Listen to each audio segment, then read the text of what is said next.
Gold is surging to another record high today, climbing above the $3,500 mark as trade turmoil starts to lift demand for the precious metal.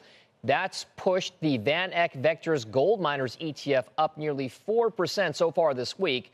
So is it too late to chase this rally, or is there more room to run? Let's ask Tim Seymour, Chief Investment Officer of Seymour Asset Management. He's also a CNBC contributor, a guy I would see normally on Fast Money as well. So, Tim, Thank you very much for being here. Let's talk about the gold trade and whether it still has legs.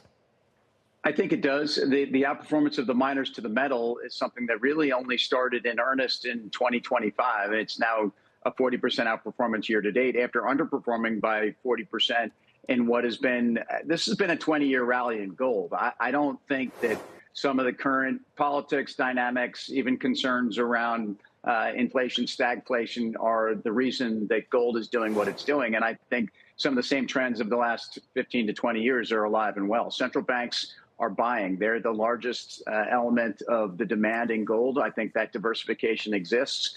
I think for miners, part of the outperformance here is the operational leverage in their business. Remember, these are the underperformance of the miners before this year. A lot of that and significant part of the underperformance of the last five happened during a period of inflation. Inflation for global miners of everything, but for gold miners maybe even more so.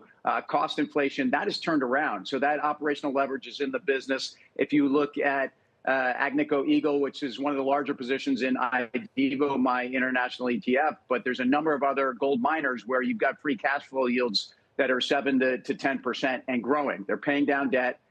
These are attractive multiples, and the story for gold continues. So I think the market is largely underweight the miners trade, if you can believe that. I think gold is an equal weight to an overweight, but I think miners are underweight.